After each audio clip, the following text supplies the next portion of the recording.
I used to be the meek and quiet kid who never caused trouble. By virtue of this, I was also most likely forgotten by others during any given childhood game.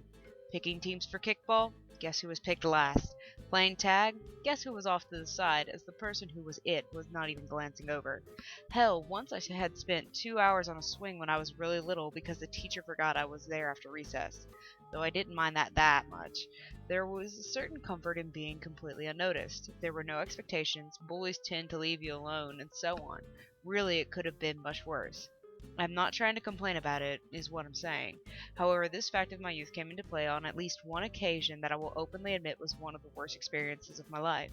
Despite being often forgotten, even seeming to disappear in the middle of conversations with others, I was always still ready to play another game, to try at being part of the group. Such was the case one elementary school recess period when a game of hide and seek was called. Everyone hid, and the it began seeking. There was a small clearing and some trees near the playground that not many kids knew about unless they were going there to do something wrong. I knew about it because, well, I usually did not have much else to do. As a child, the clearing seemed large, but looking back, it could not have been more than 4 by 6 feet. The ground was well worn to packed soil, but the foliage completely concealed the area. You might be able to guess where this is going. Yes, they forgot about me. At first I was giddy about my successful hiding spot, but that slowly faded into sadness as I realized nobody even remembered that I was playing. It took another few minutes to stop myself from crying. That was definitely something I did not need the other kids to see. My eyes were definitely red and irritated as I did not even see the root that tripped me and sent me headlong into a fence post buried behind tall weeds. When I woke up, it was cold. I heard moaning sounds like cows when they bellowed from the slaughterhouse whose pasture bordered the property I grew up on. As my thoughts became clearer and my vision started coming back, the sounds also got sharper and more defined. They were human voices, calling out my name in that long, drawn-out manner one hears whenever the search is on for a missing child. Chris! Christopher! I could barely walk as I stumbled through the bush, somehow managing to follow the flickering flashlight beams in the pitch black of night. That was not the worst experience of my life. It did come close, however. My parents thought I was more affected by this incident than I actually was. I think now that they were just projecting how they had felt onto me. They thought I had been kidnapped, probably killed, and they wanted to make sure this sort of thing never happened again. They took me out of school and stopped short of actually suing the school board over the incident when they agreed to some sweeping changes that I did not really understand at the time. I became even more ostracized. I barely even left the house to play in the yard. After a few months of this, we got a visit from my Aunt Georgia. She was much older than her sister, my mom, and was always regarded as a bit nuts. You know the type. Fun aunt, terrible mother. Even at that age, I'd come to realize my cousins were pretty screwed up and damaged. Aunt Georgia always came with a gift or two, but usually nothing I wanted. It was more about what she wanted to do than what I wanted to get.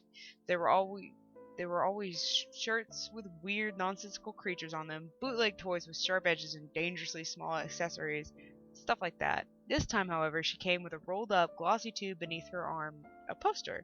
I took it from her with the usual sacrifice of pinching and vaguely wrong kisses directly on the mouth. When I unrolled the poster, however, I was immediately amazed. It was a huge crowd scene full of cartoon characters, each character doing some specific task like fixing a roof, walking a dog, catching some rays, stuff like that. Every inch of the poster was crammed with little people from edge to edge. It was almost maddening as I looked it over. The closer I held the image to my face, the more detail I could see. The further I held it, the dizzier I would get.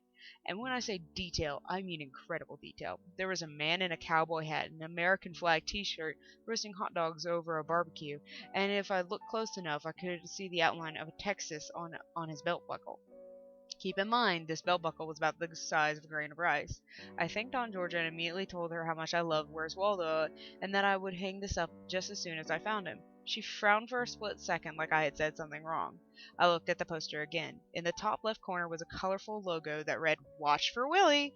Beneath that, the text, Watch Willy wander. Can you find Willy in this busy town full of colorful, oblivious little people? My heart sank. It was another Aunt Georgia bootleg. While this shouldn't have mattered at all, it did. This kind of thing always reinforced what everyone else seemed to be saying. That I wasn't worth remembering, wasn't worth playing with, and wasn't even worth buying the real product for. Yes, it seems greedy now, even to me, but as a child these things can be crushing. Doing my best to salvage the situation with my childish intellect, I quickly backtracked and told her I meant to say I loved Watch for Willie. Yeah, not my best lie. I hung the poster up in my room with a thumbtack at each corner, mostly because my parents and aunt accompanied me there and I had no way out of it. It hung on the wall opposite my bed where I could always look at it and remember that I hated it. After they left, I decided to find this Willie person as quickly as I could to be done with the thing. This is where things started seeming odd to me. The poster didn't make any mention whatsoever of who the hell Willie was or how to find him. There was no inset picture of him that basically said, find the guy who looks like this, and there were no details to go on. Nothing about how he was dressed, his features, anything. I also didn't know what oblivious meant or what it said about colorful little townspeople. This was by far the shittiest thing I'd ever seen. I knew it was shitty, and I was just a little kid. I looked over the poster for a short while longer, basically just to see if I'd missed anything. I studied the guy in his shorts, no shirt, mowing his lawn. His wife was bringing him a lemonade. It reminded me of my parents, so I paid special attention. The only other thing that really caught my attention was a young woman in a bikini who seemed to be dancing around in a cool spray of a broken fire hydrant. Basically, just because she was a young woman in a bikini. Well and truly through with the poster, I left to see Aunt Georgia and my parents again before she went out for another unknown span of months. I couldn't sleep that night. It was probably since I had eaten a lot more chocolate than I was usually allowed, because Aunt Georgia would slip them to me against my parents' wishes. I clicked on the light and just stared into space for the longest time before I fixed my gaze on the poster. Where the fuck was Willie? Walking over to the poster in my pajamas, I decided that was the real reason I could not sleep. That if I could just figure out where Willie was, it would magically take away the twitchy, itchy feeling that was keeping me awake.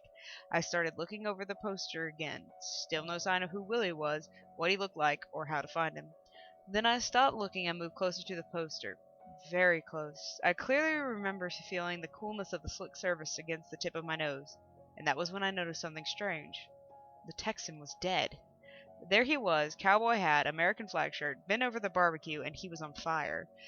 His arms were drooped down to the sides of the grill, with a trail of blood moving down his arm and dripping from his fingertips.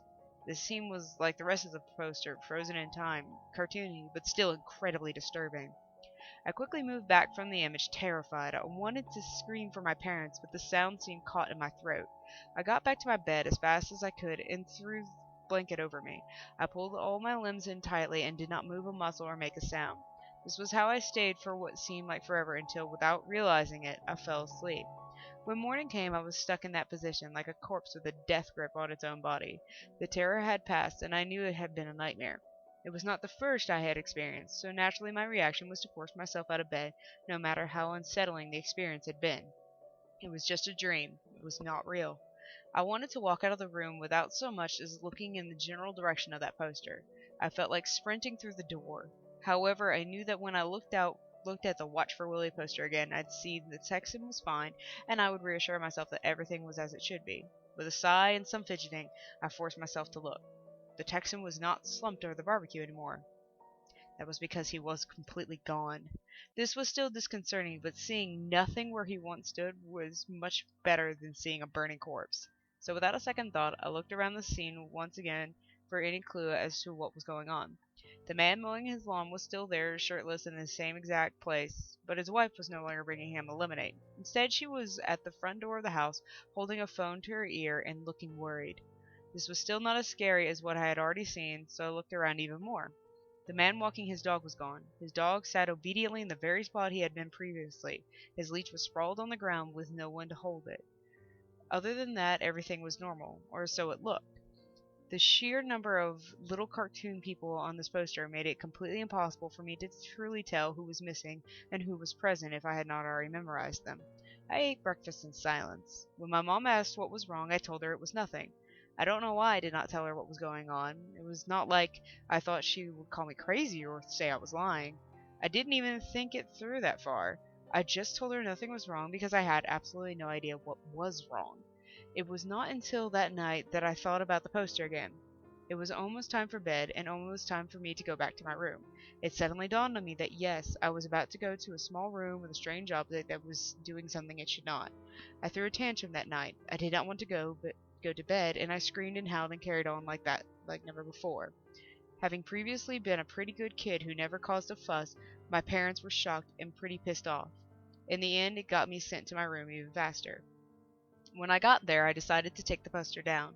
Maybe I would roll it up and put it in the closet, or maybe I would just ball it up and throw it away. Would my parents even notice? There was a slim chance they would not, and even if they did, the thing would be gone and there would be nothing to do about it. I walked up to it and started to pull out one of the thumbtacks. Before I could free it from the wall, my eyes were already studying the graphics. I could not help it. Like when you do not want to see something in a scary movie, and before you realize that you're peeking through your fingers at the worst moment. The man on the roof was dead. His nail gun lay beside him, and 5 bloody holes now marked his chest and stomach. The ladder that previously rested against the house had fallen over. My eyes darted around again without my permission. The young woman dancing in the water was dead. She was in the middle of the street, face down in the pooling water. Her dark hair was spread out in tendrils with a bloody open wound in the back of her head. Her bikini was even askew, a detail that somehow made it even more sickening, as if she had really fallen dead with no chance at keeping her modesty. By the time I had quickly looked over the whole poster, there were 5 corpses who had suffered various injuries. I did not know the other 3 because I had not studied them yet. I could feel the tears welling up in my eyes, and I was having trouble getting my breath. I felt disoriented, cold, and shaky. What I would later come to know as a panic attack. I left the thumbtack in place and ran to my bed again. It worked before. Nothing got me, so it seemed like the best idea at the moment. It was there, cowering on the covers like the non-person everyone thought I was, that I eventually calmed down and built up my courage. This was stupid. It was just a poster. A poster that I never even wanted. I could take it off the wall if I wanted to. I could throw it away if I felt like it. It was just a piece of paper, no matter how strange and frightening. It was just a piece of paper. Before I even gave another thought to what I was doing, I was at the wall pulling the thumbtack out again. And before I even got to pull out the thumbtack, my eyes were back at the poster. The man on the roof and the girl in the water were missing.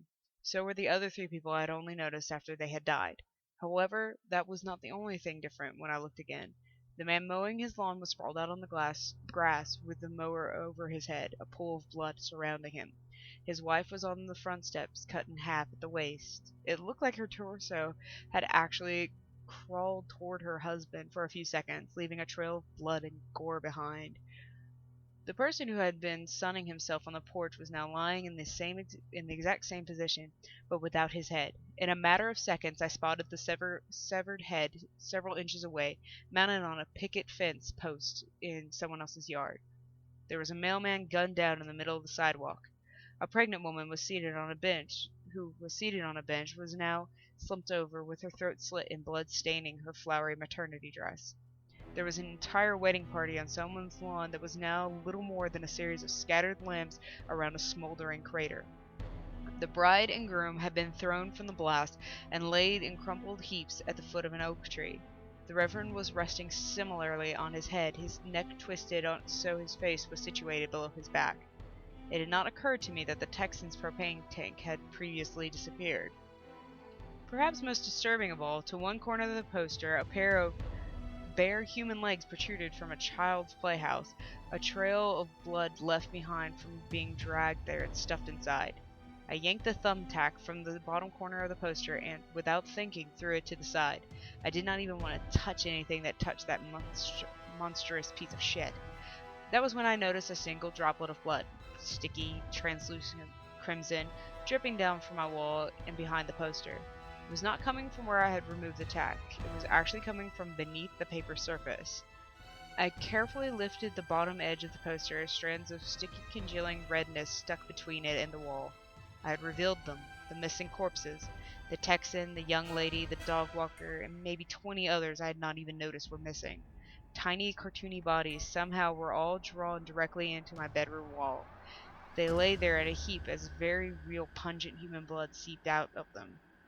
I half expected the little bodies to tumble down off the wall and onto the floor, but they did not move. They were just as immobile as they had been on the poster itself. Frozen above them were barely visible flies, detailed right down to their legs, which were thinner than a hair. Something caught my notice just beneath the section of poster I had not yet lifted. It was a lake. I pulled the paper off the wall a bit further to reveal the owner of the lake. There, impossibly standing on nothing amidst the blank expanse of my wall, was a tiny, average-looking man in a shirt, sweater vest, jeans, and boots. He had a tiny mustache, thick-rimmed glasses, and a balding scalp. He was covered in bloody masses of gore from head to toe. "I found you," I whispered, with a slight crack in my voice. "Hello, Willy."